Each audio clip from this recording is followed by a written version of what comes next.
and checks to make sure that that landlord is providing legal, accurate information. No, they don't.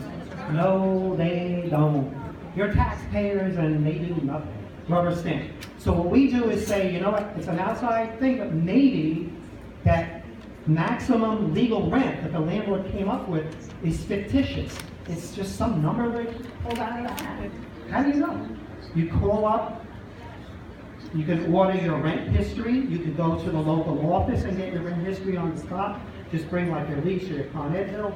And the rent history is a historical record, theoretically, of how that rent was determined. If it is illegal and it's wrong, you can fight them on that. Another theoretical way, I don't know if anybody's ever heard of anybody actually doing this, but okay, let's say I live in a building, I took a preferential rent, and I'm a rabble-rouser, pain in the neck. Landlord hates my guts. And I did my renewal lease, and they reverted to legally registered rent. And I'm like, excuse me, I can't curse in the church. Heck no, I'm not going to sign that. I can't afford it. It's $1,800 a month. I cannot afford it. Working as a tenant organizer, we don't make money. So I can't afford it. So the landlord's like, sorry, fine.